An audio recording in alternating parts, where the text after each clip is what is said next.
प्रिय दर्शक बंधुओं, आप सभी का इस पावन कथा में हार्दिक स्वागत है। आज हम आपको माता लक्ष्मी जी की ऐसी दिव्य और चमत्कारी कथा सुनाने जा रहे हैं जिसे श्रद्धा और विश्वास के साथ अंत तक सुनने मात्र से आपके जीवन की सारी परेशानियां दूर होने लगेंगी। यह कथा केवल सुनने के लिए नहीं बल्कि इसे अपने मन और हृदय से अनुभव करने के लिए है। माता लक्ष्मी धन, वैभव, सुख और समृद्धि की देवी हैं। जब उनकी कृपा किसी पर बरसती है तो उसके जीवन की दरिद्रता, दुख और अभाव स्वतः ही समाप्त होने लगते हैं। इसलिए आप सभी से विनम्र निवेदन है कि इस कथा को बीच में बिल्कुल भी न छोड़े, पूरे ध्यान और श्रद्धा के साथ अंत तक अवश्य सुने। कहा जाता है कि जो भी व्यक्ति सच्चे मन से माता लक्ष्मी की इस कथा को सुनता है, उसके जीवन की सारी गरीबी धीरे धीरे मिटने लगती है, घर में सुख शांति और खुशहाली का वास होता है और हर मनोकामना पूर्ण होने लगती है। तो आइए पूर्ण श्रद्धा और भक्ति के साथ इस पावन कथा का आरंभ करते हैं। यह प्रार्थना है, यह विनती है, यह उस परम शक्ति का आह्वान है जो इस सृष्टि की निधि है। जब मनुष्य के हाथ की रेखाएं उसके भाग्य का लेखा जोखा सुना रही होती हैं, तब एक माता होती हैं जो उन रेखाओं को अपनी कृपा से मोड़ सकती हैं। जब घर के दरवाजे पर निर्धनता अपनी काली छाया डालती है, तब एक देवी होती हैं जो अपने चरणों की धूल से उस अंधकार को हर ले जाती हैं। वह है मां लक्ष्मी, जिनके बिना यह संसार सूना है, जिनके बिना यह जीवन अधूरा है। आज शुक्रवार का दिन है जो उन्हीं को समर्पित है। यह दिन केवल सप्ताह का एक अंश नहीं बल्कि एक अवसर है, एक द्वार है उस अनंत ऐश्वर्य से जुड़ने का जो हमारे भीतर भी है और हमारे चारों ओर भी। सूर्यास्त का वह सुनहरा समय जब दिन की थकान ढलती है और रात्रि की शांति का आगमन होता है, वह क्षण मां लक्ष्मी के आगमन का क्षण माना जाता है। ऐसे ही एक पवित्र शुक्रवार की संध्या पर जब आकाश में तारे अपनी पहली झिलमिलाहट बिखेर रहे थे, एक छोटा सा नगर था जहां की गलियां केसर की खुशबू से महक रही थीं और हर घर की देहली पर रंगोली की सुंदरता अपनी कहानी कह रही थी। उस नगर में एक प्रसिद्ध सेठ रहते थे, धनपाल सेठ। उनके नाम में ही धन था, उनके भंडार में हीरे मोती थे, उनकी कोठियों में अन्न के ढेर थे। फिर भी उनके मन में एक अतृप्ति थी, एक प्यास थी जो कभी बुझती नहीं थी। वह प्रतिदिन मां लक्ष्मी की पूजा करते थे, मंत्रों का जाप करते थे, हवन करते थे, पर उनकी पूजा में एक चीज की कमी थी, भावना की निर्मलता। उनकी आंखों में धन के प्रति लोभ था, हृदय में दूसरों के प्रति ईर्ष्या थी और मन में यह अहंकार था कि वही सबसे बड़े भक्त हैं। उनकी पत्नी सुशीला बड़ी सज्जन और दयालु महिला थीं। वह सेठ के धन संचय की विधियों से सहमत नहीं थीं। वह कहती, धन केवल संचय करने की वस्तु नहीं है, यह तो एक नदी है जो बहती है और जहां जहां बहती है वहां वहां हरियाली लाती है। जो रोक कर रखता है वह उसकी गति को रोकता है और रुका हुआ धन विष बन जाता है। पर सेठ उनकी बातों पर ध्यान नहीं देते थे। उनके लिए धन का अर्थ था भंडार, सुरक्षित कमरे और ताले चाबियों की झनकार। उसी नगर के एक छोर पर एक कुटिया थी। वहां रहती थी विद्या। विद्या एक गरीब विधवा थी जिसके पास अपनी जीविका के लिए भी मुश्किल से साधन थे। वह सिलाई ढाई करके 2 वक्त की रोटी जुटाती थी। उसकी एक छोटी बेटी थी, कविता। कविता अबोध थी, पर उसकी आंखों में एक चमक थी जैसे उसके भीतर कोई दीपक जल रहा हो। विद्या के पास सेठ जैसा धन नहीं था, पर उसके पास एक अमूल्य निधि थी, संतोष। वह जो कुछ भी कमाती उसे 2 भागों में बांटती, एक भाग से घर चलाती, दूसरा भाग उन लोगों में बांट देती जो उससे भी अधिक अभाव में थे। उसकी बेटी कविता प्रतिदिन स्कूल से लौटकर मां के साथ बैठती और उनसे कहानियां सुनती। विद्या उसे समझाती, बेटा, सच्चा धन वह नहीं जो तिजोरी में बंद हो, सच्चा धन वह है जो दूसरों के जीवन में सुख के रूप में खिले। माँ लक्ष्मी उसी के द्वार पर आती हैं जिसका हृदय विशाल होता है, जिसके हाथ खुले होते हैं, जिसकी जीभ पर सदा दूसरों के लिए प्रार्थना होती है। एक दिन शुक्रवार का दिन था। पूरे नगर में एक अलग ही उमंग थी। स्त्रियां अपने अपने घरों की सफाई कर रही थीं, दरवाजों पर गेरू और चूने से लिपाई हो रही थी, आंगन में रंगोली के रंग बिखर रहे थे। सेठ धनपाल ने भी इस दिन की विशेष तैयारी की। उन्होंने अपने विशाल भवन को जगमगा दिया। हजारों दीपक, सोने चांदी के बर्तन, महंगे फूलों की मालाएं और एक विशाल चांदी की थाली में मां लक्ष्मी की प्रतिमा को सजाया गया। उन्होंने पंडितों को बुलाया, वेदों के मंत्रों का उच्चारण हुआ और घी की धाराएं हवन कुंड में प्रवाहित होने लगीं। सेठ ने सोचा, आज मां लक्ष्मी मेरे इस अनुष्ठान से प्रसन्न होंगी और मेरा धन अटूट रहेगा और मुझसे बढ़कर इस नगर में कोई धनवान नहीं होगा। उनकी पत्नी सुशीला ने विनम्रता से कहा, प्रभु, पूजा के साथ साथ दान भी करना चाहिए। आज के दिन कुछ निर्धनों को भोजन कराएं, उनकी सहायता करें। सेठ ने मुस्कुराकर कहा, पूजा ही सबसे बड़ा दान है। मैं मां लक्ष्मी को प्रसन्न कर रहा हूं, वही मेरे धन की रक्षा करेंगी। दान से तो धन घटता है। सुशीला चुप हो गई, पर उनके मन में एक अजीब सी बेचैनी थी। उन्हें लग रहा था कि आज कुछ अनहोनी होगी। उधर विद्या की कुटिया में भी शुक्रवार की पूजा की तैयारी थी, पर विद्या के पास न तो महंगे फूल थे, न सोने चांदी के बर्तन, न ही कोई भव्य प्रतिमा। उसके पास था मिट्टी का एक छोटा सा दिया, थोड़े से चावल, हल्दी और एक छोटी सी मां लक्ष्मी की तस्वीर जो किसी पुराने कैलेंडर से काटी गई थी। विद्या ने घर को साफ किया, आंगन में गोबर से लिपाई की और चावल के आटे से एक साधारण सी रंगोली बनाई। उसकी बेटी कविता ने पास के जंगल से कुछ जंगली फूल तोड़े थे, जिन्हें उसने मां लक्ष्मी की तस्वीर पर चढ़ा दिया। विद्या ने अपने हाथों से खीर बनाई, गुड़ और चावल की, क्योंकि चीनी उनके बस की बात नहीं थी। उसने वह खीर पहले मां लक्ष्मी को अर्पित की, फिर उसका एक भाग अपनी बेटी को दिया और शेष उस पड़ोसी बूढ़ी अम्मा को दे दिया जो बीमार थीं और उनके पास खाने को कुछ नहीं था। विद्या ने पूजा के समय कोई मंत्र नहीं बोला, क्योंकि उसे मंत्र याद नहीं थे।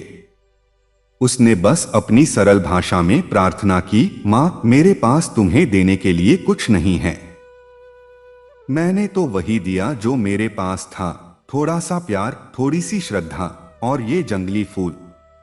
मैं किसी से कोई मांग नहीं रही मां। तूने मुझे जो दिया है उससे मैं संतुष्ट हूं। बस इतना करना कि मेरी बेटी कविता कभी किसी के सामने हाथ न फैलाए और मुझे यह शक्ति दे कि मैं दूसरों के दुखों को अपने सुख से बड़ा समझूं। उसकी आंखों से आंसू बह रहे थे, पर वे आंसू अभाव के नहीं, भक्ति के थे। उस कुटिया में कोई भव्यता नहीं थी, पर एक अद्भुत शांति थी, एक अलौकिक आभा थी, जैसे कोई अदृश्य शक्ति उस स्थान को अपने आलिंगन में भर रही हो। उसी संध्या, जब सेठ की पूजा अपने चरम पर थी और विद्या की कुटिया में दीपक की लौ स्थिर होकर जल रही थी, तभी आकाश में अचानक बादल घिर आए। यह सामान्य बादल नहीं थे, वे सुनहरे रंग के थे, मानो कोई दिव्य प्रकाश उनके पीछे से झांक रहा हो। पूरा नगर उस अद्भुत दृश्य को देखकर अचंभित हो गया। लोग अपने अपने घरों से बाहर निकल आए। आकाश से एक कोमल मंद मंद वर्षा होने लगी, पर बूंदें जल की नहीं थीं, वे पुष्पों की थीं, केसर की थीं, और उनमें एक मधुर ध्वनि थी, मानो कोई दिव्य वीणा बज रही हो। सेठ ने यह देखा तो उनके मन में उमंग आ गई। उन्होंने सोचा, निश्चय ही मेरी पूजा सफल हुई।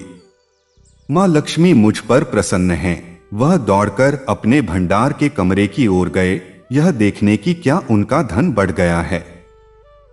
उन्होंने तिजोरी खोली, पर उन्हें वहां कुछ भी नहीं मिला। तिजोरी बिल्कुल खाली थी।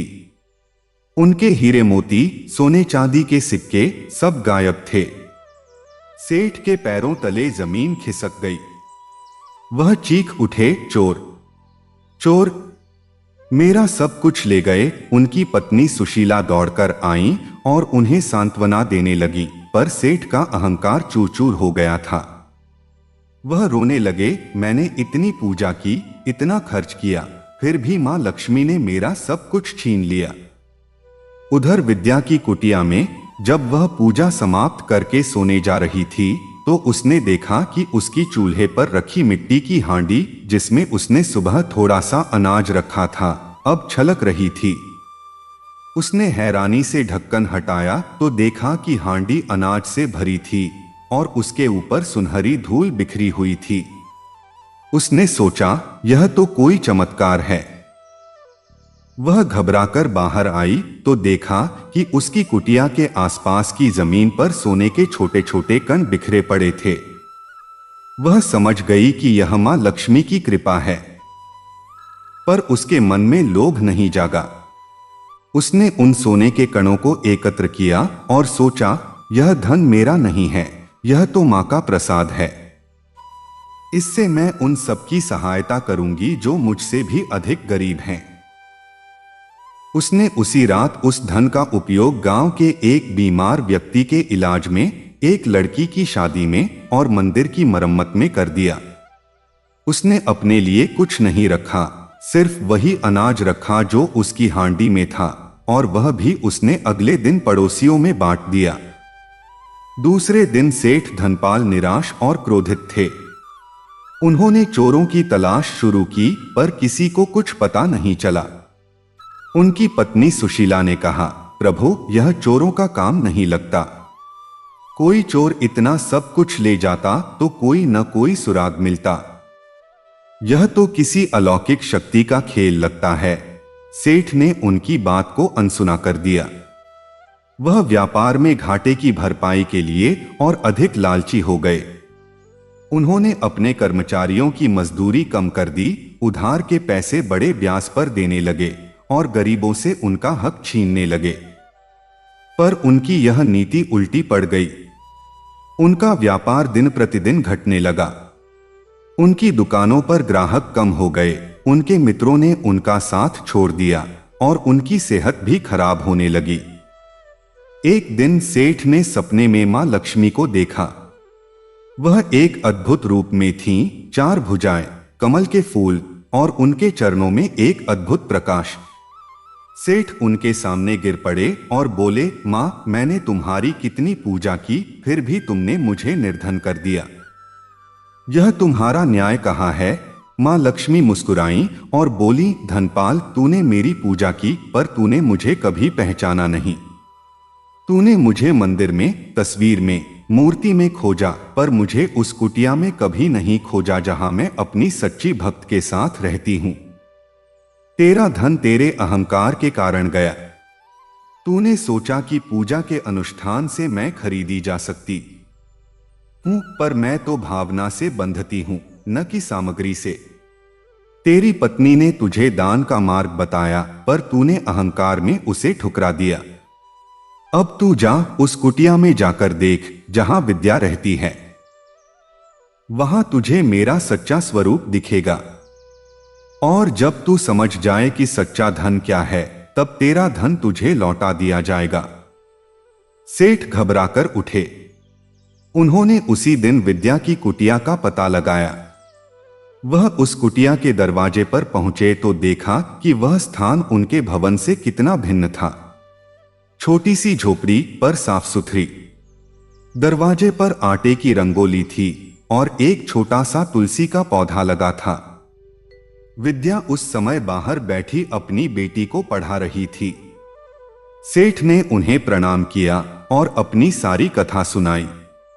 विद्या ने विनम्रता से कहा, सेठ जी, मैं तो कोई विशेष नहीं हूं। मैंने तो बस वही किया जो मेरी मां ने मुझे सिखाया, कम में संतोष और जो है उसे बांटना। मां लक्ष्मी को महंगे भोग नहीं, सच्ची भावना चाहिए। सेठ ने उनकी कुटिया के भीतर झांका तो उन्हें वहां वही मिट्टी का दिया दिखा, वही जंगली फूल और वही मां लक्ष्मी की पुरानी तस्वीर। पर उस स्थान में एक दिव्यता थी, एक शांति थी जो उनके संगमरमर के भवन में कभी नहीं थी। सेठ की आंखें खुल गईं।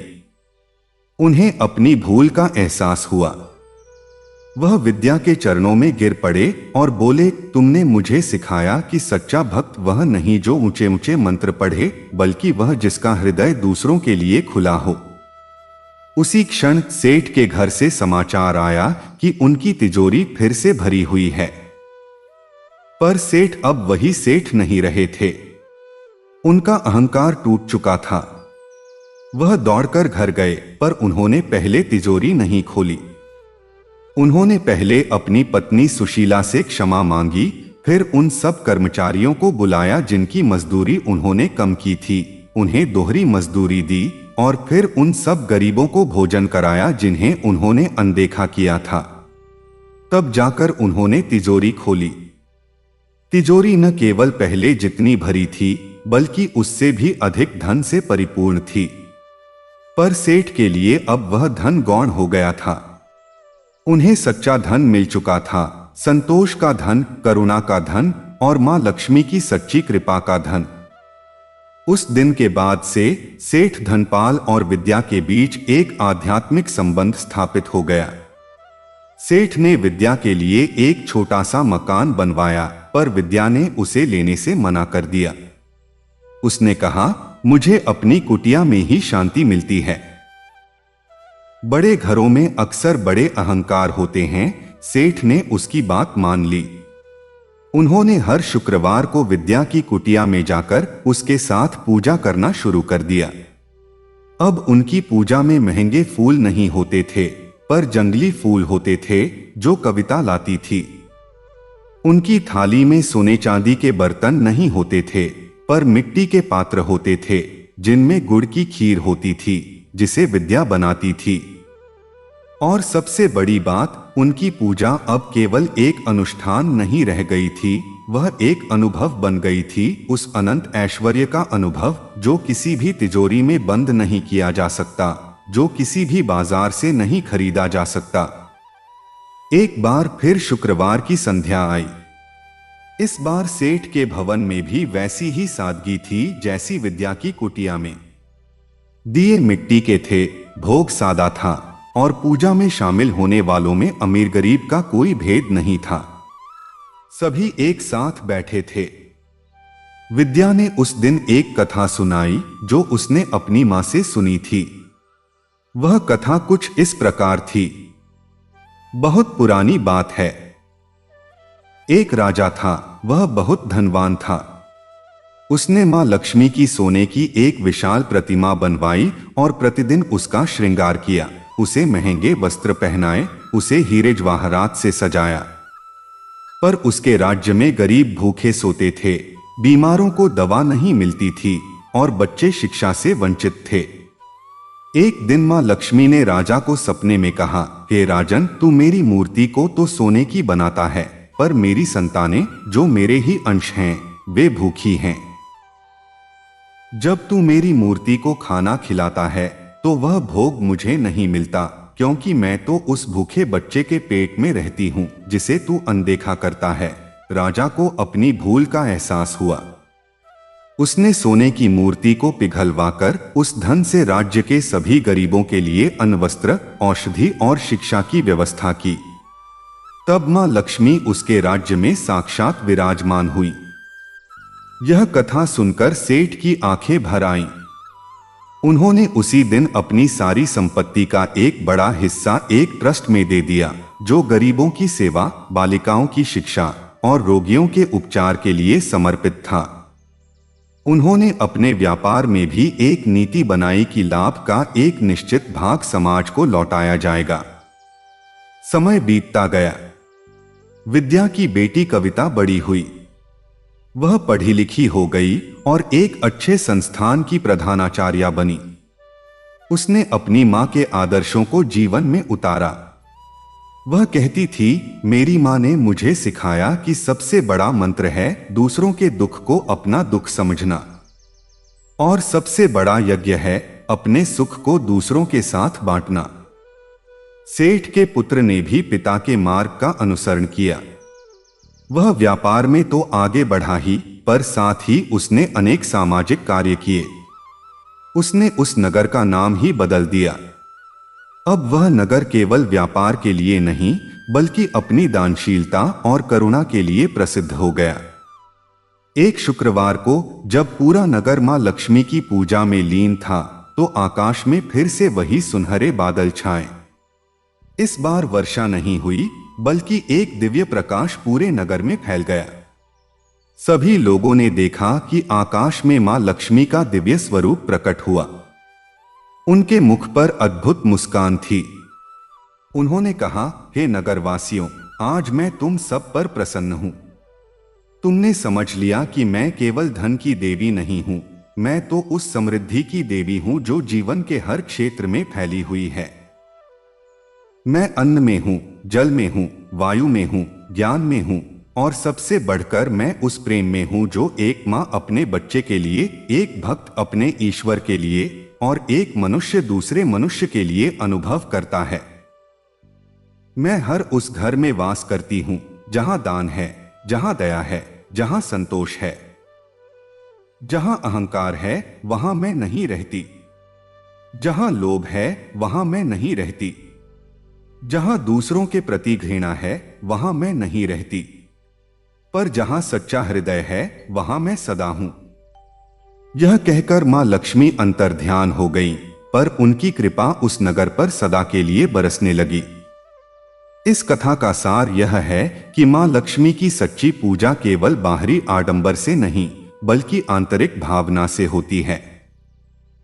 शुक्रवार का दिन उनका प्रिय दिन है, पर उस दिन यदि हम केवल दीपक जलाकर, मंत्र पढ़कर या महंगे भोग लगाकर ही अपने कर्तव्य को समाप्त समझ लें, तो यह अधूरी पूजा है। पूर्ण पूजा वह है जब हम अपने हृदय के द्वार खोलें, जब हम अपने अहंकार को त्यागें, जब हम अपने हाथों से दूसरों की सेवा करें, जब हम अपने जीवन में संतोष और करुणा को स्थान दें। तभी मां लक्ष्मी हमारे घर में स्थायी रूप से निवास करती हैं। तभी हमारा जीवन सच्चे अर्थों में समृद्ध होता है। यह समृद्धि केवल धन संपत्ति तक सीमित नहीं है, बल्कि यह मानसिक शांति, पारिवारिक सुख, स्वास्थ्य, ज्ञान और सबसे बढ़कर आत्मिक संतोष के रूप में प्रकट होती है। आज शुक्रवार है। आज का दिन हमें यह स्मरण कराने का है कि हमारे भीतर भी एक लक्ष्मी है जो हमारी सदाशयता है, हमारी दयालुता है, हमारी उदारता है। जब हम उस लक्ष्मी को जगाते हैं तो बाहरी लक्ष्मी स्वयं हमारी ओर दौड़ी चली आती है। यह कोई जटिल सिद्धांत नहीं, यह तो उतना ही सरल है जितना कि मिट्टी के दिए की लौ जो सीधी और निर्मल होती है और जो अनंत अंधकार को मिटा सकती है। इसलिए आज इस शुक्रवार की संध्या पर जब हम मां लक्ष्मी का ध्यान करें तो हम उनसे यही प्रार्थना करें कि हमें वह समझ दें कि सच्चा धन क्या है। हमें वह शक्ति दें कि हम अपने पास जो कुछ भी है उसे एक साधना की तरह जिए, और हमें वह विनम्रता दें कि हम कभी यह न भूलें कि हम इस धरती पर केवल लेने के लिए नहीं, बल्कि देने के लिए भी आए हैं। और जब हम ऐसा करते हैं तो न केवल हमारा घर, बल्कि हमारा मन, हमारा परिवार, हमारा समाज और हमारा यह पूरा संसार मां लक्ष्मी के उस आशीर्वाद से आलोकित हो जाता है जो कभी समाप्त नहीं होता। जैसे समुद्र की लहरें कभी थमती नहीं, वैसे ही उनकी कृपा की धारा निरंतर बहती रहती है। बस जरूरत है तो यह कि हम अपने मन के कपाट खोल दें और उस धारा को अपने जीवन में आमंत्रित करें। यही मां लक्ष्मी की सच्ची कथा है। यही शुक्रवार का सच्चा व्रत है। यही जीवन की सच्ची समृद्धि है। अब इस पवित्र कथा को समाप्त करते हुए हम मां लक्ष्मी से यही प्रार्थना करते हैं कि वह हम सब पर अपनी असीम कृपा बनाए रखें, हमें सच्चे मार्ग पर चलने की बुद्धि दें और हमारे जीवन के हर क्षण को धन, धान्य, सुख, शांति और समृद्धि से परिपूर्ण करें। ओम श्री महालक्ष्मी नमः। किसी समय की बात है, उत्तर भारत में एक घना जंगल था और उस जंगल के किनारे एक छोटा सा गांव बसा था। नाम था हरिपुर। हरिपुर अपनी उपजाऊ मिट्टी के लिए प्रसिद्ध था। यहाँ की महिलाएं भगवान को अपनी सादगी से प्रसन्न करती थीं। यहाँ के पुरुष खेतीबाड़ी में लगे रहते थे और यहाँ के बच्चे नदी नालों में खेलते हुए बड़े होते थे। गांव के बीचों बीच एक पुराना मंदिर था, मां लक्ष्मी का मंदिर। यह मंदिर बहुत भव्य नहीं था, पर बहुत प्राचीन था। माना जाता था कि इस मंदिर की स्थापना स्वयं किसी ऋषि ने की थी और तब से मां लक्ष्मी इस मंदिर में विराजमान थीं। गांव के लोगों की आस्था उस मंदिर में अटूट थी। हर शुक्रवार को गांव की सभी स्त्रियां मंदिर में इकट्ठा होती थीं, दीपक जलाती थीं, फूल चढ़ाती थीं और मां से अपने घर की सुख शांति की प्रार्थना करती थीं। उस गांव में एक कुम्हार रहता था जिसका नाम था घनश्याम। घनश्याम बहुत ही सरल और मेहनती व्यक्ति था। वह मिट्टी के बर्तन बनाता था और उन्हें गांव में बेचकर अपना गुजर बसर करता था। उसकी पत्नी का नाम था रजनी। रजनी भी उसी तरह सरल और संतोषी थी। उनके 3 बच्चे थे, 2 बेटे और 1 बेटी। सबसे बड़ा बेटा मोहन 15 साल का था और पिता के साथ मिट्टी गूंथने और चाक चलाने में हाथ बंटाता था। बीच का बेटा सोहन 12 साल का था और पास के शहर में पढ़ने जाता था। सबसे छोटी बेटी लता 7 साल की थी, बड़ी चंचल और सबकी लाडली। घनश्याम के पास अपना एक छोटा सा घर था जो मिट्टी की दीवारों और फूस की छत से बना था। घर के आंगन में एक पुराना पीपल का पेड़ था जिसकी छांव में घनश्याम अपने बर्तन सुखाता था। घर में जितना भी आता था उतने में ही वह संतोष से रहता था। कभी किसी से कुछ मांगा नहीं, कभी किसी से ईर्ष्या नहीं की। उसकी पत्नी रजनी भी ऐसी ही थी। वह प्रतिदिन सुबह उठकर सबसे पहले घर के आंगन को गोबर से लीपती, तुलसी के पौधे में जल चढ़ाती और मां लक्ष्मी का स्मरण करती।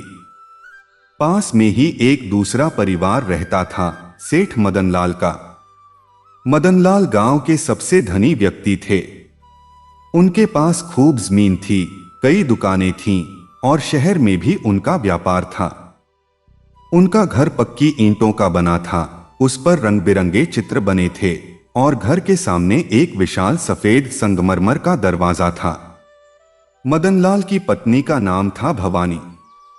भवानी भी बड़ी धर्मपरायण महिला थीं, पर उनके मन में एक कमजोरी थी, उन्हें अपने धन का बहुत अभिमान था।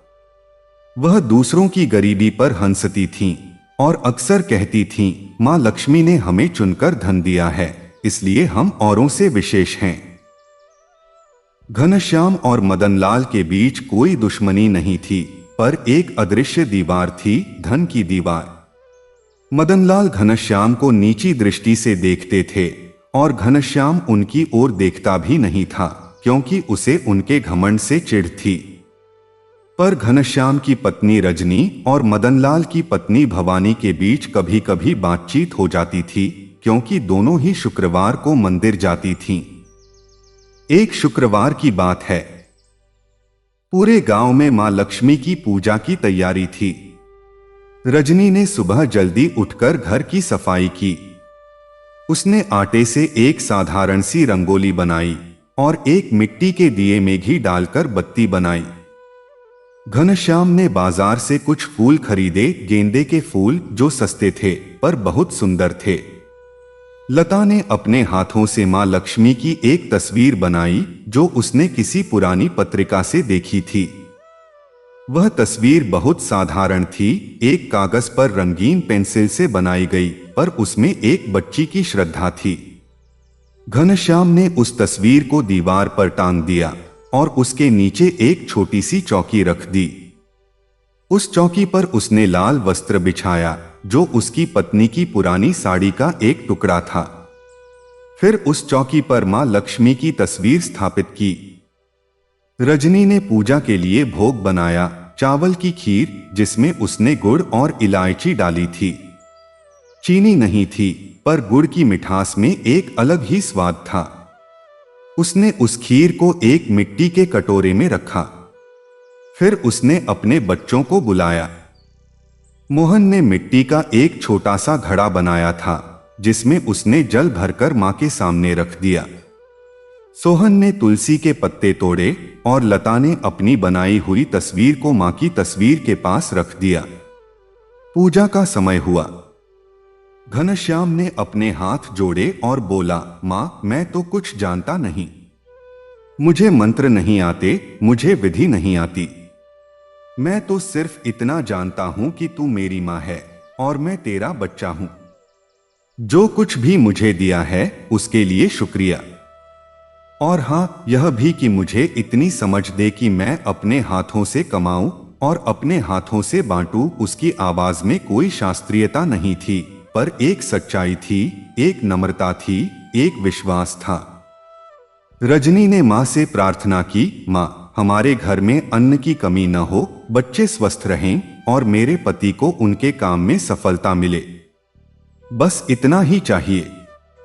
बाकी तू जानती है, जो मेरे लिए अच्छा हो वही करना। बच्चों ने भी अपनी अपनी सरल प्रार्थनाएं की। मोहन ने कहा, मां, मुझे अच्छा कुम्हार बना दे। सोहन ने कहा, मां, मुझे पढ़ाई में अव्वल आने की बुद्धि दे। और लता ने हाथ जोड़कर कहा, मां, मेरी गुड़िया टूट गई थी, उसे ठीक कर देना। सचमुच बच्चों की प्रार्थनाएं भी उनके हृदय की सच्चाई को दर्शाती थीं। उधर मदनलाल के घर में पूजा की तैयारी बड़े पैमाने पर हो रही थी। भवानी ने पूरे घर की सफाई करवाई थी। दरवाजे पर रंगोली के जटिल डिजाइन बने थे, जिनमें सिंदूर और हल्दी का प्रयोग हुआ था। एक अलग कमरे में मां लक्ष्मी की चांदी की प्रतिमा स्थापित की गई थी। उस प्रतिमा को सोने के आभूषणों से सजाया गया था। उस पर मोतियों की माला डाली गई थी और उसके सामने सोने चांदी के बर्तनों में भोग लगाया गया था। मेवे की खीर, मोहन भोग, मालपुए और तरह तरह के फल। मदनलाल ने एक पंडित को बुलाया था, जो वेदों के मंत्रों का उच्चारण कर रहा था। हवन हो रहा था, घी की आहुतियां दी जा रही थीं और पूरे घर में धूप अगरबत्ती की सुगंध फैली हुई थी। मदनलाल ने पूजा के दौरान घोषणा की, आज मैंने मां लक्ष्मी को प्रसन्न करने के लिए हजारों रुपए का सामान चढ़ाया है। मां प्रसन्न होंगी और मेरा व्यापार और बढ़ेगा। मैं इस गांव का सबसे बड़ा सेठ बनूंगा। भवानी ने कहा, प्रभु, पूजा के साथ साथ दान भी करना चाहिए। आज हम किसी गरीब की सहायता करें। मदनलाल ने हंसकर कहा, इतनी बड़ी पूजा ही सबसे बड़ा दान है। मां लक्ष्मी स्वयं आकर मेरे घर में निवास करेंगी। दान से तो धन घटता है, पूजा से बढ़ता है।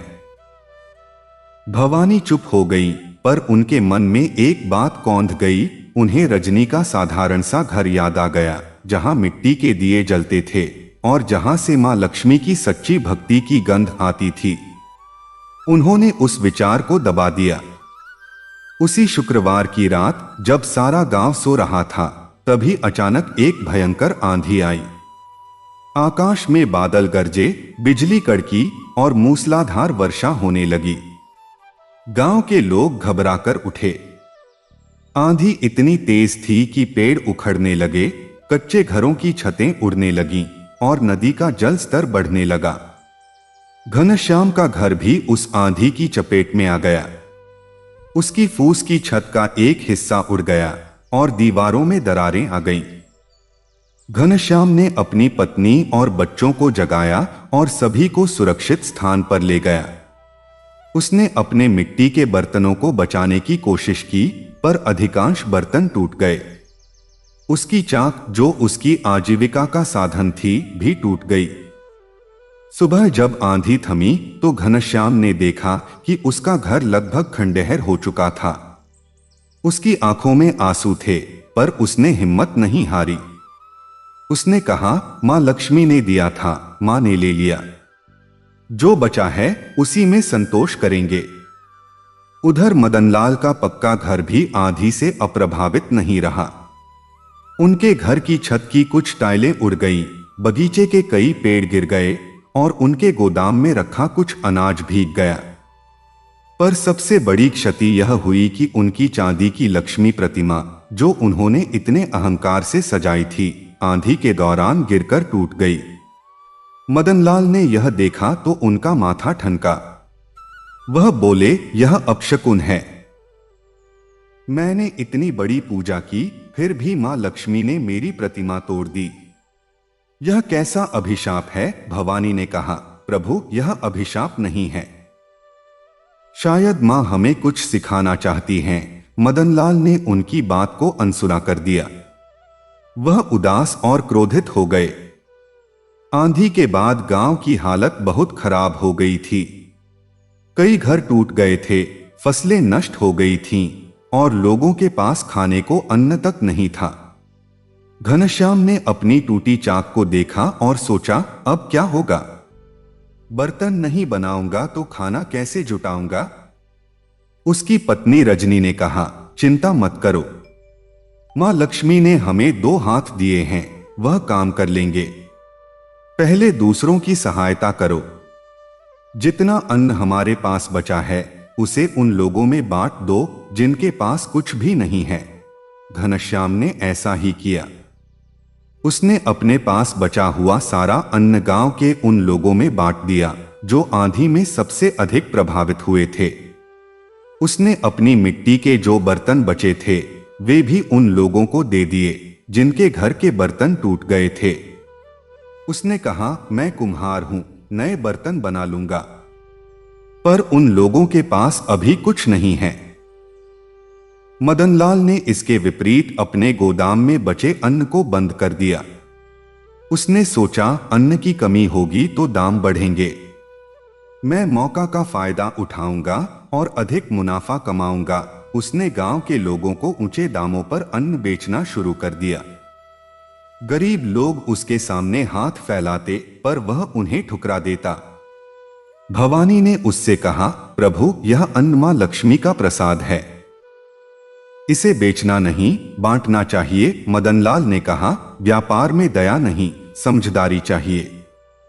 मैंने यह अन्न अपनी मेहनत से पैदा करवाया है, मैं इसे जैसे चाहूं बेचूंगा। कुछ दिनों बाद घनश्याम ने फिर से मिट्टी गूंथना शुरू किया। उसकी चाक टूट गई थी, इसलिए उसने हाथ से ही बर्तन बनाने शुरू किए। उसके हाथों में छाले पड़ गए पर उसने काम नहीं छोड़ा।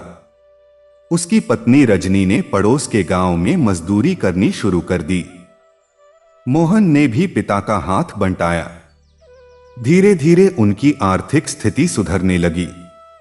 पर घनश्याम ने अपनी पुरानी आदत नहीं छोड़ी। जो भी कमाता उसका एक हिस्सा दूसरों में बांट देता। वह कहता था, मां लक्ष्मी का दिया हुआ धन अकेले खाने से नहीं बढ़ता, बांटने से बढ़ता है। एक दिन घनश्याम जंगल से मिट्टी लेकर लौट रहा था तो उसे रास्ते में एक पत्थर मिला। वह पत्थर साधारण नहीं था, उस पर कुछ नक्काशी थी, मानो कोई प्राचीन मूर्ति का भाग हो। घनश्याम ने उसे उठाया और घर ले आया। उसने उस पत्थर को साफ किया तो उसे पता चला कि यह मां लक्ष्मी की एक प्राचीन मूर्ति का ऊपरी भाग है। मूर्ति बहुत सुंदर थी पर अधूरी थी। घनश्याम ने सोचा, यह मां लक्ष्मी का ही रूप है, मैं इसे अपने घर में स्थापित करूंगा। उसने उस पत्थर की मूर्ति को एक चबूतरे पर रखा, उस पर फूल चढ़ाए और प्रतिदिन उसकी पूजा करने लगा। धीरे धीरे यह बात गांव में फैल गई। लोग घनश्याम के घर आकर उस मूर्ति के दर्शन करने लगे। घनश्याम ने किसी से कुछ नहीं मांगा, पर लोग अपनी श्रद्धा से उसके लिए अन्न, वस्त्र और धन लाने लगे। घनश्याम उसे अपने पास नहीं रखता था, बल्कि उस धन को गांव के विकास में लगा देता था। उसने उस धन से गांव की सड़कें बनवाईं, एक छोटा सा स्कूल खोला और एक कुआं खुदवाया। गांव के लोग उसकी दानवीरता की प्रशंसा करने लगे। घनश्याम का नाम दूर दूर तक फैल गया। मदनलाल यह सब देख रहे थे। उनके मन में जलन होने लगी।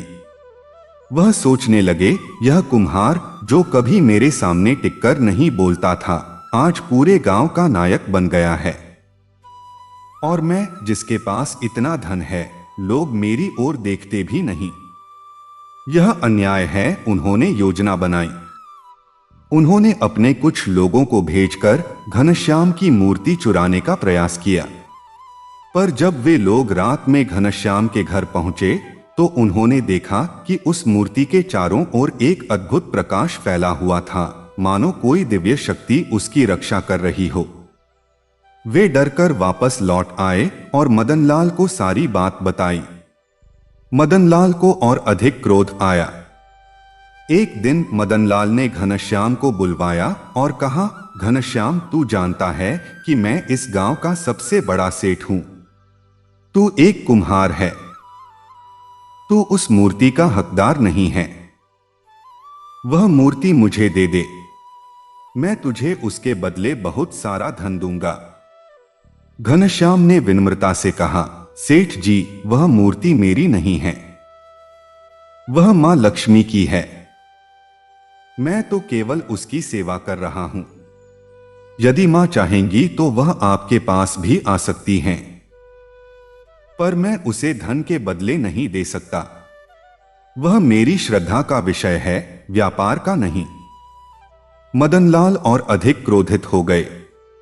उन्होंने घनश्याम को धमकाया, यदि तूने मूर्ति नहीं दी तो मैं तुझे गांव से निकलवा दूंगा। घनश्याम ने शांति से कहा, सेठ जी, मैं कहीं भी चला जाऊंगा, पर मैं अपनी श्रद्धा का व्यापार नहीं करूंगा।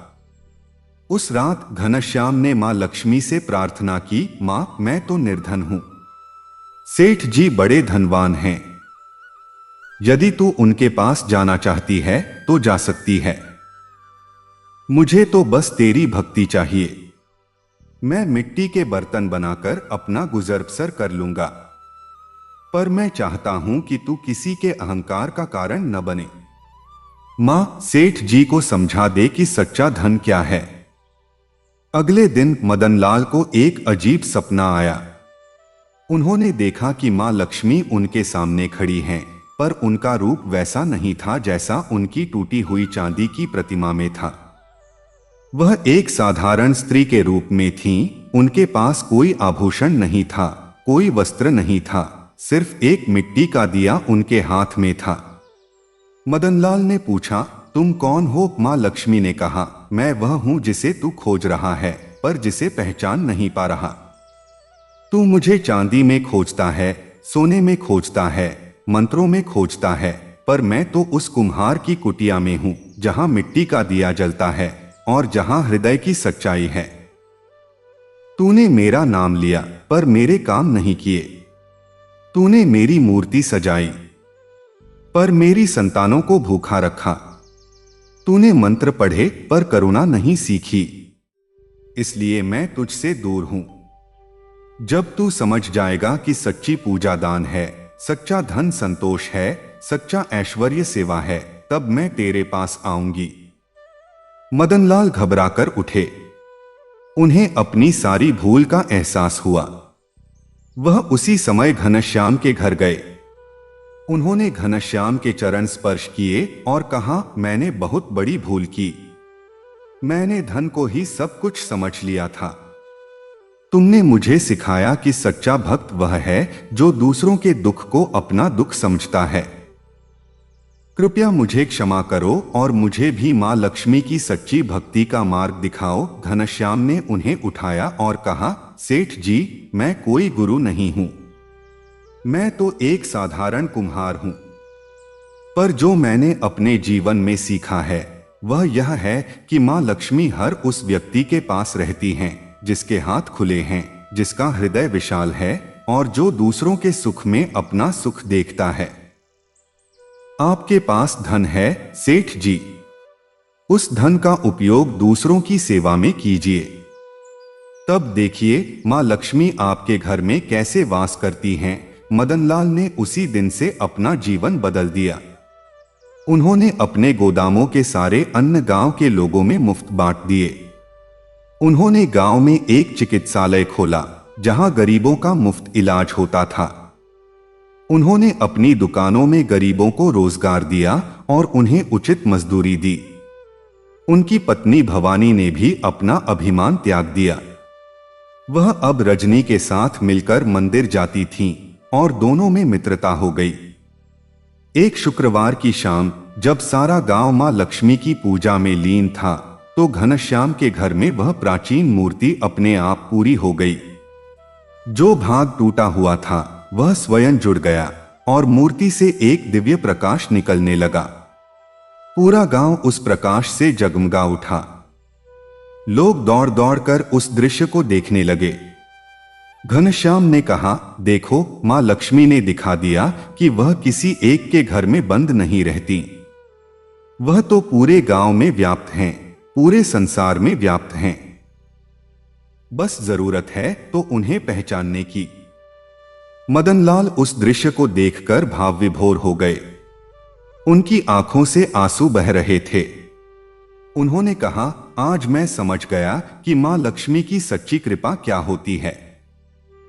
वह कृपा केवल धन देने में नहीं है, वह कृपा तो हमें सही मार्ग दिखाने में है।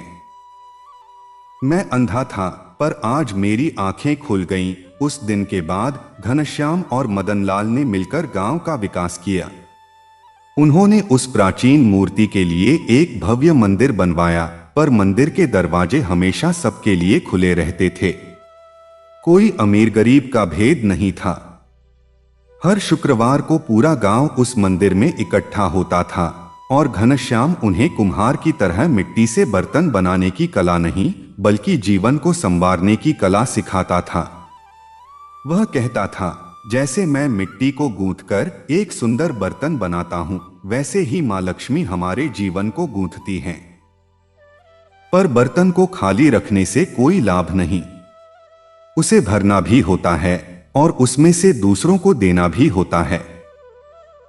खाली बर्तन बेकार है, केवल भरा हुआ बर्तन भी बेकार है। जो बर्तन दूसरों को जल पिलाता है वही सच्चा बर्तन है। समय बीतता गया। घनश्याम के बेटे मोहन ने कुम्हारी का काम तो सीखा, पर साथ ही उसने पढ़ाई भी की। वह बड़ा होकर एक इंजीनियर बना और उसने गांव में सिंचाई की व्यवस्था की। सोहन ने डॉक्टर बनकर उसी चिकित्सालय में सेवा की जो मदनलाल ने खोला था। लता ने शिक्षिका बनकर उस स्कूल में पढ़ाया जो घनश्याम ने खोला था।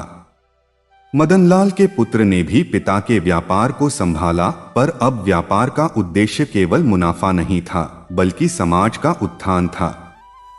हरिपुर गांव अब सिर्फ एक गांव नहीं रह गया था, वह एक आदर्श बन गया था। दूर दूर से लोग यहां आते थे, यह देखने की कैसे एक कुम्हार और एक सेठ ने मिलकर एक ऐसा समाज रचा जहां धन का अभिमान नहीं था, जहां गरीबी का दंश नहीं था और जहां हर व्यक्ति के हाथ में मां लक्ष्मी की कृपा का दीपक जल रहा था। आज भी उस गांव में हर शुक्रवार को एक विशेष अनुष्ठान होता है। सभी लोग मिलकर मिट्टी के दिए बनाते हैं। यह उस कुम्हार की स्मृति है जिसने उन्हें सिखाया कि सबसे साधारण मिट्टी भी सबसे दिव्य प्रकाश का आधार बन सकती है। फिर वे उन दियों को मां लक्ष्मी के मंदिर में जलाते हैं और प्रार्थना करते हैं कि उनके जीवन के सभी अंधकार मिट जाएं और उनके हृदय में करुणा, संतोष और उदारता का प्रकाश सदा जलता रहे। यह कथा हमें यह सिखाती है कि मां लक्ष्मी केवल धन की देवी नहीं है, वह समृद्धि की देवी हैं। और समृद्धि का अर्थ केवल बैंक बैलेंस नहीं है। समृद्धि का अर्थ है एक ऐसा जीवन जहां आपके पास खाने को अन्न हो, पहनने को वस्त्र हो, रहने को छत हो, पर सबसे बढ़कर आपके पास देने के लिए कुछ हो। जब आप देने में समर्थ होते हैं तब आप सच्चे अर्थों में समृद्ध होते हैं। जब आपका हृदय दूसरों के लिए खुलता है तब मां लक्ष्मी स्वयं आपके द्वार पर आती हैं। यह कथा यह भी सिखाती है कि अहंकार सबसे बड़ा दरिद्र है। सेठ मदनलाल के पास सब कुछ था, फिर भी वह दरिद्र था क्योंकि उसके पास दूसरों के लिए दया नहीं थी। घनश्याम के पास कुछ नहीं था, फिर भी वह समृद्ध था, क्योंकि उसके पास संतोष था, करुणा थी और देने की वृत्ति थी। मां लक्ष्मी ने दोनों को उनके गुणों के अनुसार फल दिया। घनश्याम को उन्होंने संतोष का धन दिया और मदनलाल को उन्होंने करुणा का धन दिया।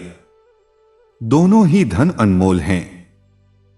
और अंत में यह कथा यह भी सिखाती है कि मां लक्ष्मी की पूजा का सबसे सरल, सबसे सच्चा तरीका है अपने हाथों से दूसरों की सेवा करना।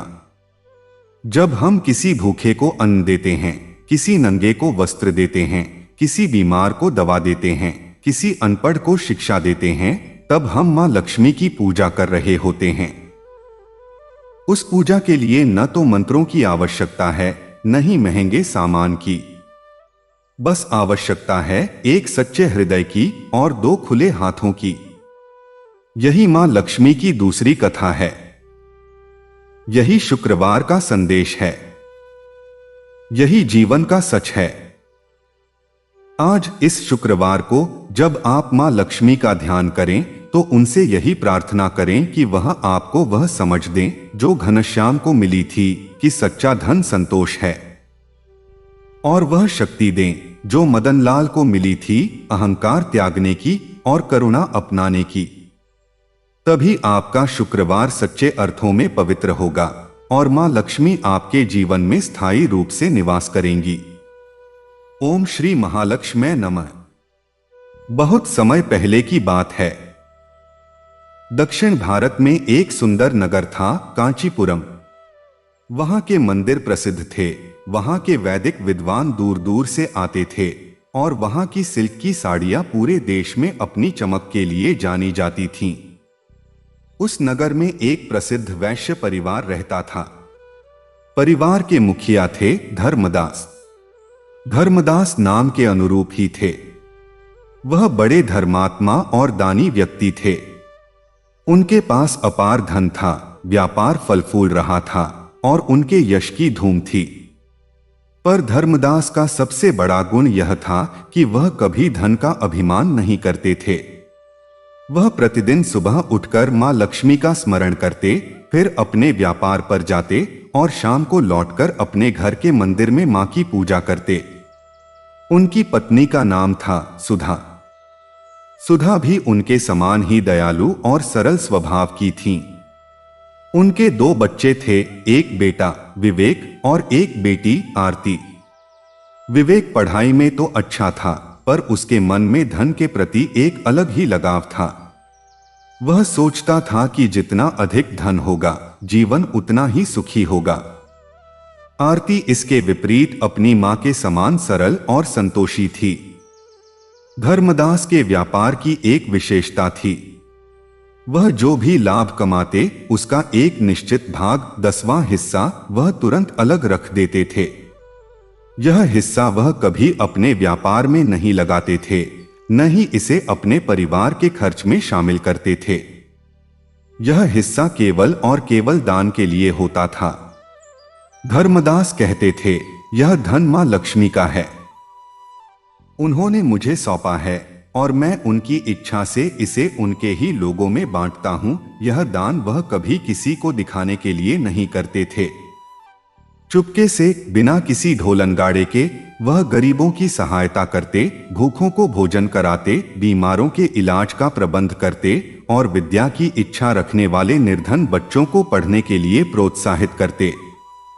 उनके इस दान का कोई हिसाब नहीं रखता था, न ही धर्मदास स्वयं उसका कोई लेखा रखते थे। उनका विश्वास था कि मां लक्ष्मी स्वयं लेखा रखती हैं। उनके पुत्र विवेक को यह आदत बिल्कुल अच्छी नहीं लगती थी। वह अक्सर पिता से कहता, पिताजी, यह 10वां हिस्सा अलग रखना ठीक नहीं है। व्यापार में पूंजी की आवश्यकता होती है। यदि हम यह धन भी व्यापार में लगा दें तो हमारी संपत्ति दोगुनी हो सकती है। फिर हम और भी अधिक दान कर सकते हैं। धर्मदास मुस्कुराकर कहते, बेटा, तू अभी युवा है। तू नहीं समझता कि धन का अपना एक गणित होता है। जो धन हम देते हैं वह कभी घटता नहीं बल्कि बढ़ता है। पर यह बढ़ोतरी हमेशा बैंक बैलेंस में नहीं दिखती। यह बढ़ोतरी तो मां लक्ष्मी की कृपा के रूप में, संतोष के रूप में और मानसिक शांति के रूप में होती है। और सबसे बड़ी बात, यह धन हमारे पास सुरक्षा के लिए नहीं है बल्कि सेवा के लिए है। विवेक पिता की बात तो मान लेता, पर मन ही मन उसे यह बात अटपटी लगती थी। वह सोचता था, मेरे पिता बहुत अच्छे हैं, पर व्यापार के मामले में वह पुराने विचारों के हैं। आज के युग में जो अधिक धन जुटाता है वही सफल होता है। धर्मदास का व्यापार मुख्यतः रेशम के वस्त्रों का था। उनकी दुकान में दूर दूर से व्यापारी आते थे और उनके वस्त्रों की गुणवत्ता अद्वितीय थी। वह अपने कारीगरों को बहुत अच्छा वेतन देते थे, उनके बच्चों की पढ़ाई का खर्च उठाते थे और किसी भी कारीगर के परिवार में कोई आपदा आने पर वह सबसे पहले सहायता के लिए पहुंचते थे। इसी कारण उनके कारीगर उनके प्रति पूर्ण निष्ठा से काम करते थे और उनके बनाए वस्त्रों में एक अलग ही चमक होती थी। एक दिन धर्मदास के एक पुराने मित्र, जो दूसरे नगर में व्यापारी थे, उनसे मिलने आए। उनका नाम था चतुर सिंह। चतुर सिंह भी बड़े धनवान थे, पर उनके धन का अर्जन करने का तरीका भिन्न था। वह कम मजदूरी पर कारीगरों से काम करवाते, कम गुणवत्ता का माल बनवाकर अधिक दामों पर बेचते और व्यापार में किसी भी तरह की नैतिकता को नहीं मानते थे। वह धर्मदास से मिलकर बोले, मित्र, मैं तुम्हारी इस दानशीलता से सहमत नहीं हूं। व्यापार में नैतिकता का कोई स्थान नहीं है। जितना अधिक तुम कमाओगे उतना ही अधिक तुम दान कर सकते हो। पहले धन कमाओ फिर दान करो। तुम तो उल्टा पहले दान करते हो फिर कमाने की सोचते हो। यह उल्टा गणित है। धर्मदास ने शांति से उत्तर दिया, मित्र, मैंने जीवन में देखा है कि जो हाथ खुले होते हैं उनमें मां लक्ष्मी स्वयं आकर बैठती हैं। जो हाथ कंजूस होते हैं वे कभी भरे नहीं रहते। मेरा यह दान कोई खर्च नहीं है, यह तो एक बीज है जिसे मैं बोता हूं। समय आने पर वही बीज मुझे सोने का वृक्ष देता है। चतुर सिंह हंस दिए और चले गए। कुछ समय बाद धर्मदास के व्यापार में अचानक मंदी आ गई। दूर दूर से आने वाले व्यापारी कम हो गए। उनके माल की मांग घट गई। कारीगरों को वेतन देना, दान का 10वां हिस्सा अलग रखना और घर का खर्च चलाना सब कुछ मुश्किल हो गया। विवेक ने यह अवसर देखा और पिता से कहा, पिताजी, अब आप समझ गए होंगे। दान का यह 10वां हिस्सा हमारी पूंजी को कमजोर कर रहा है। यदि हम यह हिस्सा अब व्यापार में लगा दें तो संकट टल सकता है। आप कम से कम कुछ समय के लिए दान रोक दीजिए। धर्मदास ने गंभीरता से उत्तर दिया, बेटा, दान रोकना मां लक्ष्मी का अपमान करना है। जब वह दे रही थीं, तब हमने लिया। अब जब वह लेना चाहती हैं, तो क्या हम मुंह मोड़ लें? जो संकट आया है वह हमारी परीक्षा है। मैं दान नहीं रोकूंगा। विवेक निराश हो गया। उसने मन में सोचा, मेरे पिता हठी हैं। वह समझते नहीं कि दुनिया बदल गई है। धर्मदास की पत्नी सुधा ने भी पति का साथ दिया। उसने घर का खर्च कम कर दिया। उसने अपने आभूषणों का उपयोग करने का प्रस्ताव रखा, पर धर्मदास ने कहा, नहीं, वह तुम्हारे माता पिता का दिया हुआ है, उसे मत छुओ। हम जो कमा रहे हैं उसी में संतोष करेंगे। आरती, जो अभी छोटी थी, उसने अपनी गुल्लक निकाली और पिता को दे दी। उसने कहा, पिताजी, यह मैंने मां लक्ष्मी के लिए जमा किया था, आप इसे दान में दे दीजिए। धर्मदास की आंखें भर आईं। उसने उस गुल्लक को मां लक्ष्मी के चरणों में रख दिया और कहा, मां, तूने मुझे यह सिखाया कि देने वाला कभी निर्धन नहीं होता। मैं तेरी शरण में हूं। मंदी के दिन कठिन थे। धर्मदास को अपने कारीगरों को समय पर वेतन देने में भी कठिनाई होने लगी, पर उन्होंने किसी भी कारीगर की मजदूरी नहीं काटी न ही किसी को नौकरी से निकाला। उन्होंने अपनी दुकान का एक हिस्सा किराए पर दे दिया और अपने घर के खर्च में और कटौती की। दान का 10वां हिस्सा वह पहले की तरह अलग रखते रहे। विवेक यह सब देखकर बहुत दुखी था। उसे लगता था कि उसके पिता व्यर्थ में हठ कर रहे हैं। एक दिन धर्मदास को एक बड़ा ऑर्डर मिला। एक दूर देश के व्यापारी ने उनसे हजारों रेशमी वस्त्र मांगे। यह ऑर्डर इतना बड़ा था कि इससे उनका सारा संकट टल सकता था। पर व्यापारी ने एक शर्त रखी, वह वस्त्र बहुत कम दाम पर चाहता था, इतने कम दाम पर कि धर्मदास को न केवल लाभ नहीं होता बल्कि उन्हें घाटा उठाना पड़ता। यदि वह यह ऑर्डर लेते तो उनके पास अपने कारीगरों को वैसा ही वेतन देने के लिए भी धन नहीं बचता। उन्हें या तो कारीगरों की मजदूरी कम करनी पड़ती या वस्त्रों की गुणवत्ता घटानी पड़ती। धर्मदास ने उस व्यापारी से कहा, मैं इतने कम दाम पर इतनी अच्छी गुणवत्ता के वस्त्र नहीं दे सकता। मेरे कारीगरों को उचित वेतन मिलना चाहिए और मैं घटिया माल बनाकर अपने नाम को कलंक नहीं लगा सकता। व्यापारी ने कहा, तो फिर ऑर्डर रद्द। मुझे दूसरे शहर में कोई और मिल जाएगा जो कम दाम पर काम करेगा। यह कहकर वह चला गया। विवेक यह देखकर बहुत क्रोधित हुआ। उसने पिता से कहा, आपने बहुत बड़ी भूल की। यह ऑर्डर हमारा संकट टाल सकता था। आपने कारीगरों के लिए इतनी चिंता की पर अपने परिवार के बारे में नहीं सोचा। हम कर्ज में डूब जाएंगे। धर्मदास ने धीरज से कहा, बेटा, व्यापार का मतलब केवल पैसा कमाना नहीं है। व्यापार का मतलब है विश्वास कमाना। मेरे कारीगरों ने मुझ पर विश्वास किया है। मैं उनका विश्वास नहीं तोड़ सकता और मेरे ग्राहकों ने मेरी गुणवत्ता पर विश्वास किया है। मैं उस विश्वास को भी नहीं तोड़ सकता। धन तो आता जाता रहता है पर विश्वास एक बार टूट जाए तो फिर नहीं जुड़ता। विवेक ने पिता की बात नहीं मानी। उसने चुपके से अपने कुछ मित्रों से संपर्क किया और एक नया व्यापार शुरू करने की योजना बनाई। उसने सोचा, मेरे पिता पुराने विचारों के हैं, मैं आधुनिक तरीके से व्यापार करूंगा। पहले अधिक से अधिक धन कमाऊंगा, फिर दान करूंगा। उसने अपनी मां से कुछ आभूषण मांगे, यह कहकर कि उसे किसी मित्र की सहायता के लिए चाहिए। सुधा ने उसे दे दिए। विवेक ने वे आभूषण बेच दिए और उस धन से एक छोटी सी दुकान खोल ली। उसने उस दुकान में वस्त्र बेचने शुरू किए। वह अपने पिता की तरह कारीगरों को अधिक वेतन नहीं देता था, न ही गुणवत्ता पर अधिक ध्यान देता था। उसका लक्ष्य था अधिक से अधिक मुनाफा कमाना।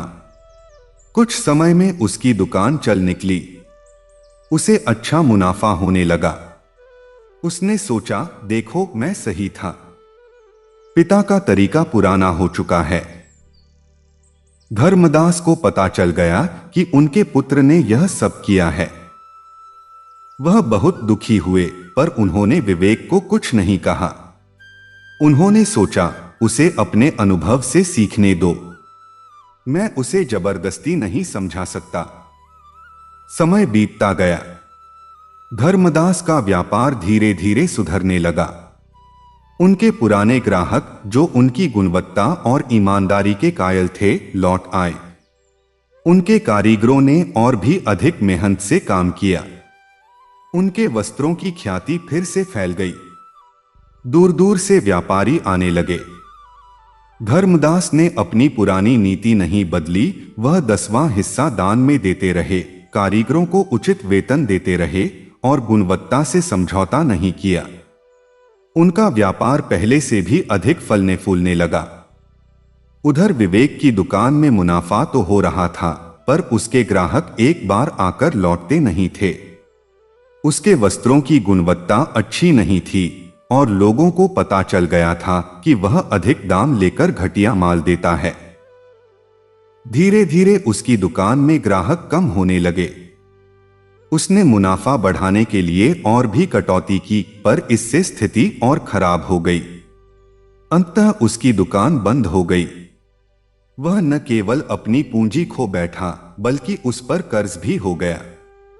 वह बहुत निराश हुआ। उसे अपनी मां के आभूषणों की याद आई जो उसने बेच दिए थे।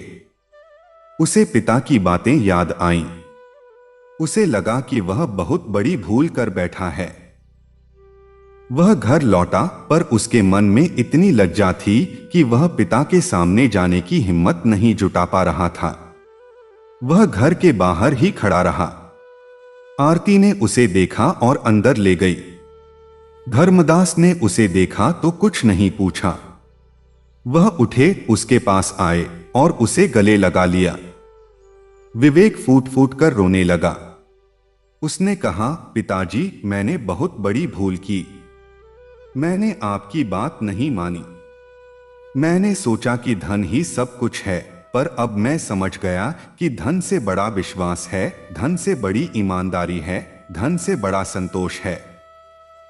मैंने मां लक्ष्मी का अपमान किया।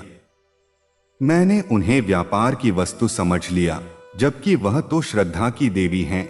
धर्मदास ने कहा, बेटा, भूल करना मानव का स्वभाव है, पर भूल से सीख लेना ही सच्ची समझदारी है। अब तू समझ गया है कि सच्चा धन क्या है। यही बहुत है। विवेक ने पिता से क्षमा मांगी और फिर अपनी मां से भी क्षमा मांगी कि उसने उनके आभूषण बिना बताए बेच दिए थे। सुधा ने उसे माफ कर दिया। धर्मदास ने विवेक को फिर से अपने व्यापार में शामिल कर लिया। अब विवेक ने पिता की नीति को समझ लिया था। वह पिता के साथ बैठकर दान का 10वां हिस्सा अलग रखता, कारीगरों की सेवा करता और गुणवत्ता पर ध्यान देता। उसने अपने अनुभव से सीखा था कि जो व्यापार विश्वास पर टिका होता है वही सदियों तक चलता है। जो व्यापार केवल मुनाफे पर टिका होता है वह कुछ ही दिनों में ढह जाता है। एक शुक्रवार की शाम थी। धर्मदास पूरे परिवार के साथ मां लक्ष्मी की पूजा कर रहे थे। पूजा समाप्त होने के बाद धर्मदास ने विवेक को बुलाया और कहा, बेटा, आज मैं तुझे एक रहस्य बताता हूं।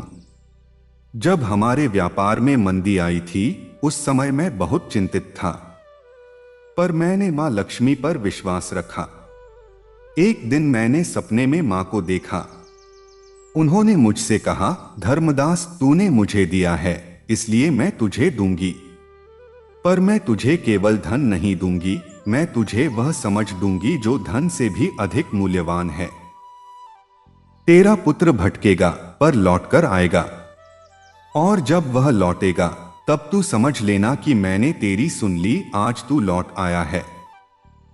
यह मां लक्ष्मी की सबसे बड़ी कृपा है कि उन्होंने तुझे सच्चा मार्ग दिखा दिया। विवेक की आंखों से आंसू बह रहे थे। उसने कहा, पिताजी, मैं अब समझ गया। मां लक्ष्मी केवल धन नहीं देती, वह समझ भी देती हैं। और उनकी सबसे बड़ी कृपा यह है कि वह हमें अहंकार से बचाती हैं। मैंने अहंकार में आकर सोचा कि मैं पिता से अधिक जानता हूं, पर अब मुझे पता चल गया कि सच्चा ज्ञान विनम्रता में है, अहंकार में नहीं। उस दिन के बाद धर्मदास और विवेक ने मिलकर व्यापार को और भी आगे बढ़ाया। उन्होंने अपने कारीगरों के लिए एक कोष बनाया जिससे उनके बच्चों की शिक्षा और उनके इलाज का प्रबंध होता था। उन्होंने नगर में एक अन्न क्षेत्र खोला जहां कोई भी भूखा व्यक्ति बिना किसी भेदभाव के भोजन पा सकता था। उन्होंने अपने दान का 10वां हिस्सा पहले की तरह जारी रखा, पर अब विवेक भी उत्साह से उसमें भाग लेता था। समय आया जब धर्मदास वृद्ध हो गए। उन्होंने व्यापार की पूरी जिम्मेदारी विवेक को सौंप दी। विवेक ने पिता की सभी नीतियों को जारी रखा। उसने कभी दान का 10वां हिस्सा कम नहीं किया, कभी कारीगरों की मजदूरी नहीं काटी और कभी गुणवत्ता से समझौता नहीं किया। उसका व्यापार फलता फूलता रहा, पर उससे भी अधिक उसका यश फैलता रहा। लोग उसे देखकर कहते, यह धर्मदास का ही पुत्र है। जैसा पिता वैसा पुत्र। एक शुक्रवार को धर्मदास ने अंतिम सांस ली। उनके जाते समय उनके चेहरे पर एक अद्भुत शांति थी। विवेक ने उनका अंतिम संस्कार किया और फिर उनकी समाधि पर मां लक्ष्मी का एक दीपक जलाया। उसने प्रार्थना की, पिताजी, आपने मुझे सिखाया कि सच्चा धन वह है जो दूसरों के काम आए। मैं आपके मार्ग पर चलूंगा। मां लक्ष्मी मेरी साक्षी हैं। आज भी कांचीपुरम के उस परिवार की कथा सुनाई जाती है। यह कथा बताती है कि मां लक्ष्मी केवल धन ही नहीं देती, वह समझ, संतोष और विनम्रता भी देती हैं। और जो व्यक्ति इन गुणों को अपने जीवन में उतार लेता है, उसके पास मां लक्ष्मी सदा निवास करती हैं। उसका घर कभी खाली नहीं होता, उसका हृदय कभी अकेला नहीं होता और उसका जीवन कभी दरिद्र नहीं होता। यह कथा यह भी सिखाती है कि अहंकार सबसे बड़ा दरिद्र है। विवेक के पास धन था, पर अहंकार के कारण वह दरिद्र हो गया। जब उसने अहंकार त्यागा, विनम्रता अपनाई और पिता के मार्ग पर चला, तब मां लक्ष्मी ने उसे सच्चा धन दिया जो कभी घटता नहीं। और सबसे महत्वपूर्ण, यह कथा हमें यह सिखाती है कि मां लक्ष्मी की पूजा का सबसे सरल, सबसे सच्चा तरीका है दान। दान केवल धन का नहीं, दान समय का, श्रम का, ज्ञान का और सबसे बढ़कर दान करुणा का होता है। जब हम दूसरों के दुख को अपना दुख समझते हैं और उसे दूर करने के लिए कुछ करते हैं, तब हम मां लक्ष्मी की सच्ची पूजा करते हैं। उस पूजा के लिए न तो मंत्र चाहिए, न ही सामग्री, बस चाहिए एक सच्चा हृदय और दो खुले हाथ। यही मां लक्ष्मी की कथा है। यही शुक्रवार का संदेश है। यही जीवन की सच्ची समृद्धि है।